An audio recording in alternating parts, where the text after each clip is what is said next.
নমস্কার বন্ধুরা, Bengali gardener Jeet চ্যানেলে আপনাদের সবাইকে স্বাগত জানাই। তো আজকের ভিডিওটা ডায়ান্থাস ফুলের গাছ নিয়ে। এই গাছের ছোট চারা বসানো থেকে এইভাবে বড় করে প্রচুর ফুল পাওয়া অবধি কি কি পরিচর্যা করবেন সেটা এই ভিডিওটা একদম প্রথম থেকে লাস্ট অবধি দেখলে আপনারা বুঝে যাবেন। এই একটাই ভিডিওতে ডায়ান্থাস গাছের A to Z বা কমপ্লিট পরিচর্যা আপনারা পেয়ে যাবেন। তো ভিডিওটা স্কিপ না করে একদম প্রথম থেকে লাস্ট অবধি দেখুন এবং এই টাইপের পরিচর্যার ভিডিও পেতে আমার চ্যানেলকে সাবস্ক্রাইব করতে ভুলবেন না। শীতকালীন বাগানের একটা দারুণ ফুলের নাম হচ্ছে এই ডায়ান্থাস, যেটি একটি ঘাস জাতীয় ফুল। এই গাছ প্রচুর কালার ভ্যারাইটিতে পাওয়া যায় এবং যখন প্রচুর ফুল একসাথে ফোটে পাতা দেখা যায় না। অক্টোবর থেকে নভেম্বরের মধ্যে ডায়ান্থাস গাছের ছোট চারা আমরা নার্সারি থেকে কিনে নিয়ে আসব। এরম ছোট চারা কিনে নিয়ে আসলে অনেক সময় বাঁচানো পসিবল হয় না, তো আমরা এর থেকে এক সাইজ বড় যে চারাগুলো কিনতে পাওয়া যায় সেইগুলো কিনে আনতে পারি, কিংবা এরম ছোট ডায়ান্থাসের চারা কিনে নিয়ে এসে সেইগুলোকে জল খাবার গ্লাস বা চা কফি খাবার কাপে বসিয়ে একটু বড় করে তারপর ফাইনাল প্রতিস্থাপন করতে পারি। এবার আমি যদি আমার কথা বলি, ডায়ান্থাস গাছের এই ছোট চারাগুলো কিনে আনার 4 দিন পর আমি এই চারাগুলোর সরাসরি ফাইনাল প্রতিস্থাপন করে দিয়েছিলাম। যদি এই গাছের আদর্শ মাটি তৈরি করার ব্যাপারে আসি, ডায়ান্থাস গাছের মাটি তৈরি করতে আমাদের 3খানা জিনিস লাগবে। একদম প্রথমে এখানে আমি 2 ভাগ বা 50% নিয়েছি গার্ডেন সয়েল। আপনারা আপনাদের বাড়ির আশেপাশে যে মাটি বা গার্ডেন সয়েল পাবেন সেটাকে 2 ভাগ বা 50% নেবেন। এর সাথে আমি মিশিয়েছিলাম 25% বা 1 ভাগ মতো কনস্ট্রাকশন স্যান্ড বা হলুদ বালি। বাড়ি তৈরি করতে যে বালির ব্যবহার হয় সেই বালি আমি 1 ভাগ বা 25% নিয়েছিলাম। এর সাথে আমি মিশিয়েছিলাম 25% বা 1 ভাগ মতো ভার্মি কম্পোস্ট বা কেঁচো সার। এর বদলে গোবর সার বা পাতা পচা সার ব্যবহার করা যেতে পারে। এবার এই 3খানা জিনিসকে যে রেশিও বা ভাগে বললাম সেই রেশিও বা ভাগে মিশিয়ে নিলে ডায়ান্থাস গাছের জন্যে আদর্শ মাটি বা আইডিয়াল পটিং মিক্স রেডি হয়ে যাবে। তো এই 3খানা জিনিসকে ভালো করে মিশিয়ে ডায়ান্থাস গাছের জন্যে মাটি তৈরি করে এই গাছগুলোর আমি ফাইনাল প্রতিস্থাপন করে দিয়েছি। যদি টব নির্বাচন করার ব্যাপারে আসি, ডায়ান্থাস গাছ যে কোনো ধরনের টবে বসানো যেতে পারে। আমরা নর্মাল টব ব্যবহার করতে পারি কিংবা ফ্ল্যাট টব হ্যাঙ্গিং বাস্কেটও ব্যবহার করতে পারি। এই গাছকে যে কোনো সাইজের টবে বসানো যেতে পারে। আমি 3 ইঞ্চির ফ্ল্যাট টবে বসিয়েছিলাম, আপনারা 4 ইঞ্চি 6 ইঞ্চি 8 ইঞ্চি 10 ইঞ্চি যে কোনো ধরনের সাইজের টবে এই গাছ খুব ইজিলি বসাতে পারবেন। এই সময় আমাদের খুবই দেখে শুনে জল দিতে হবে, যেহেতু গাছগুলো খুবই ছোট অবস্থায় আছে। দরকারের থেকে বেশি বা কম জল দিলে এই গাছগুলো মারা যেতে পারে। তো আমরা এই সময় খুবই সাবধানে এই গাছের টবে জল দেব। ডায়ান্থাস গাছের ফাইনাল প্রতিস্থাপন করার 10 থেকে 12 দিন পর থেকে আমরা এই গাছের টবে পাতলা করে সরিষার খোল পচা জল বা লিকুইড মাস্টার্ড কেক ফার্টিলাইজার দেওয়া চালু করতে পারি। এইভাবে পাতলা সরিষার খোল পচা জল তৈরি করে এই গাছের টবে দিয়ে দিতে হবে। প্রত্যেক 10 থেকে 12 দিন অন্তর একবার করে এই পাতলা সরিষার খোল পচা জল এই গাছের টবে দেওয়া যেতে পারে। তাছাড়া এই গাছগুলোকে আমরা একদম ওপেনে বা ফুল সানলাইটে রেখে দেব, তার কারণ এই গাছ একদম ওপেনে বা ফুল সানলাইটে সবথেকে ভালো হয়। কিছুদিন পর দেখুন গাছগুলো অনেকটাই বড় হয়ে গেছে এবং গাছগুলোতে কুঁড়ি দেখা দিতে শুরু করেছে। গাছগুলোকে আমি একদম ওপেনে বা ফুল সানলাইটে রেখে দিয়েছি, দরকার অনুসারে জল দিচ্ছি এবং প্রত্যেক 10 থেকে 12 দিন অন্তর একবার করে সরিষার খোল পচা জল বা লিকুইড মাস্টার্ড কেক ফার্টিলাইজার এই গাছের টবে দিয়ে দিচ্ছি। এবার অনেকে সরিষার খোল পচা জল ব্যবহার করতে চান না, তারা ওর বদলে ডিএপি বা ডাই অ্যামোনিয়াম ফসফেট ফার্টিলাইজার ব্যবহার করতে পারেন।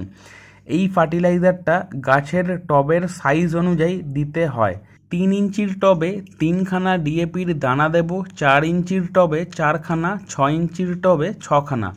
এইভাবে টবের সাইজ অনুযায়ী এই ডিএপি ব্যবহার করতে হয়। এবং এই ফার্টিলাইজারটা একদম গাছের গোড়ায় দেওয়া যায় না, গাছের গোড়া থেকে অনেকটা দূরে টবের চারপাশে দিতে হবে। এই ফার্টিলাইজারটা প্রত্যেক 15 দিন অন্তর একবার করে ব্যবহার করা যেতে পারে। তো ডায়ান্থাস গাছের ফার্টিলাইজার হিসেবে আমরা প্রত্যেক 10 থেকে 12 দিন অন্তর সরিষার খোল পচা জল গাছের টবে দিতে পারি। আর যারা সরিষার খোল পচা জল ব্যবহার করতে চান না, তারা ওর বদলে ডিএপি বা ডাই অ্যামোনিয়াম ফসফেট ফার্টিলাইজার প্রত্যেক 15 দিন অন্তর একবার করে ব্যবহার করতে পারেন। এরপর চলে আসব এই গাছের রোগ পোকার ব্যাপারে। ডায়ান্থাস গাছে আমি কোনো ধরনের রোগ পোকার আক্রমণ হতে দেখিনি, তো এই গাছে আমি কোনো কিছু স্প্রে করতাম না। যদি কোনো পোকামাকড়ের আক্রমণ দেখা যায়, সেই ক্ষেত্রে যে কোনো কীটনাশক আপনাদের এই গাছে স্প্রে করতে হবে। ছোট অবস্থায় যদি গাছে কুঁড়ি দেখা যায়, তাহলে এই কুঁড়িগুলোকে ডাঁটি সমেত কেটে ফেলে দিতে হবে। তাহলে প্রচুর সাইড ব্রাঞ্চেস বেরোবে এবং গাছ ঝাঁকড়া বা ঝোপালো হয়ে উঠবে। যতদিন না গাছ ঝাঁকড়া বা ঝোপালো হয়ে উঠছে কিংবা টবের বাইরে অবধি চলে আসছে, আমরা এইভাবে ডাঁটি সমেত কুঁড়িগুলোকে কেটে ফেলে দেব। তাছাড়া আমরা চাইলে এই গাছের ডালের ডগাগুলোকে পিঞ্চিং করতে পারি। তবে এই বছর এই গাছগুলোর কোনো পিঞ্চিং করতে লাগেনি। আমি এই গাছের কুঁড়িগুলোকে কেটে দিয়েছিলাম, যার ফলে এই গাছগুলো নিজে থেকে ঝাঁকড়া বা ঝোপালো হয়ে ওঠে। তবে যদি আপনাদের গাছ ঝাঁকড়া বা ঝোপালো না হয়, তাহলে এই গাছের ডালের ডগাগুলোকে পিঞ্চ করতে পারেন, কিংবা যদি গাছে কুঁড়ি দেখা যায়, এই কুঁড়িগুলোকে অবশ্যই কেটে ফেলে দেবেন। যখন এই গাছ পুরো টব ভর্তি হয়ে যাবে, তখন এই পিঞ্চিং করা বা কুঁড়ি ফেলে দেওয়া বন্ধ করে দেবেন এবং ফুল নেওয়া চালু করবেন। আশা করব এই গাছগুলোকে কিভাবে ঝাঁকড়া বা ঝোপালো করবেন সেটা আপনারা বুঝে গেছেন। আরও কিছুদিন পর দেখুন গাছগুলো ঝাঁকড়া বা ঝোপালো হয়েছে এবং প্রচুর কুঁড়ি দেখা দিতে শুরু করেছে। গাছগুলো একদম ওপেনে বা ফুল সানলাইটে আছে, দরকার অনুসারে জল দেওয়া হচ্ছে এবং প্রত্যেক 10 থেকে 12 দিন অন্তর একবার করে সরিষার খোল পচা জল এই গাছের টবে দিয়ে দেওয়া হচ্ছে। আর সরিষার খোল পচা জল না দিলে এর বদলে ডিএপি ফার্টিলাইজার আপনারা গাছের টবে দিয়ে দেবেন। আরও কিছুদিন পর দেখুন গাছগুলো ঝাঁকড়া বা ঝোপালো হয়ে উঠেছে এবং টব ভর্তি হয়ে গেছে। এই অবস্থা থেকে আমি গাছগুলো থেকে ফুল নেওয়া চালু করেছি। যখন থেকে ডায়ান্থাস গাছে আমরা ফুল নেওয়া চালু করব, তখন থেকে এই গাছের টবে এনপিকে 10-26-26 দেওয়া চালু করতে হবে। এই ফার্টিলাইজারটা গাছের টবের সাইজ অনুযায়ী দিতে হয়। 4 ইঞ্চির টবে 4খানা এনপিকে 10-26-26-এর দানা দেব, 6 ইঞ্চির টবে 6টা, 8 ইঞ্চির টবে 8খানা এনপিকে 10-26-26-এর দানা দেব। তারপর ভালো করে জল দিয়ে দেব। এই ফার্টিলাইজারটা প্রত্যেক 15 দিন অন্তর একবার করে ব্যবহার করা যেতে পারে। এই এনপিকে 10-26-26 না পেলে এর বদলে ব্যালেন্সড এনপিকে, যেটাকে এনপিকে 19-19-19 কিংবা এনপিকে 20-20-20 বলে, ব্যবহার করা যেতে পারে। তো ডায়ান্থাস গাছে ফুল ফোটার আগে অবধি সরিষার খোল পচা জল কিংবা ডিএপি ফার্টিলাইজার দেব, আর ফুল ফোটার পর এনপিকে 10-26-26 কিংবা এনপিকে 19-19-19 দেব। ফুল ফোটার পর সরিষার খোল পচা জল কিংবা ডিএপি সার দেওয়ার দরকার নেই, তার বদলে আমরা এই এনপিকে 10-26-26 কিংবা এনপিকে 19-19-19 দেব। আরও কিছুদিন পর দেখুন এই গাছগুলোতে প্রচুর ফুল ফুটেছে, পাতা দেখা যাচ্ছে না। ডায়ান্থাস গাছে ফুল ফুটে শুকিয়ে যাওয়ার পর এই শুকনো ফুলগুলোকে ডাঁটি সমেত ছিঁড়ে ফেলে দিতে হবে। এই শুকনো ফুলগুলোকে গাছে রাখলে বীজ তৈরি হবে, সেই ক্ষেত্রে গাছে নতুন করে ফুল আসবে না বা ফুলের সংখ্যা কমে যাবে। তো যখনই গাছে ফুল ফুটে ফুলগুলো শুকিয়ে যাবে, এই শুকনো ফুলগুলোকে আমরা একদম ডাঁটি সমেত কেটে ফেলে দেব। এই কাজটা আমাদের নিয়মিত করে যেতে হবে। শীতকালের পর আরও অনেক দিন অবধি ডায়ান্থাস গাছ থেকে ফুল নেওয়া যেতে পারে। সেই ক্ষেত্রে এই গাছগুলোকে জানুয়ারি মাসের শেষের দিক থেকে এমন জায়গায় রাখতে হবে যেখানে এই গাছগুলো সারাদিনে 3 থেকে 4 ঘন্টা ডাইরেক্ট সানলাইট পাবে। তার কারণ জানুয়ারি মাসের শেষের দিক থেকে রোদ্দুরের তেজ বাড়তে শুরু করে এবং এই গাছগুলো যেহেতু শীতকালীন ফুলের গাছ, এতটা রোদ্দুরের তেজ সহ্য নাও করতে পারে। তো পুরো শীতকাল জুড়ে এই গাছগুলোকে একদম ওপেনে বা ফুল সানলাইটে রাখবো, কিন্তু জানুয়ারি মাসের শেষের দিক থেকে গাছগুলোকে এমন জায়গায় রাখবো যেখানে এই গাছগুলো সারাদিনে 3 থেকে 4 ঘন্টা ডাইরেক্ট সানলাইট পাবে।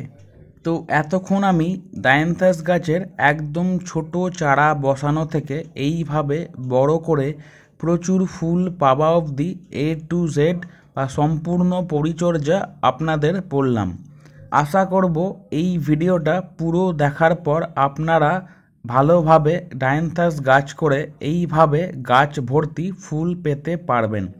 এই ভিডিওটা যদি আপনাদের কোনো কাজের হয় তাহলে অবশ্যই লাইক করবেন, বাকিদের সাথে শেয়ার করবেন এবং আমার চ্যানেলকে সাবস্ক্রাইব করতে ভুলবেন না। তো আজকের ভিডিওটা এখান অবধি রইল, দেখা হবে এর পরের ভিডিওতে।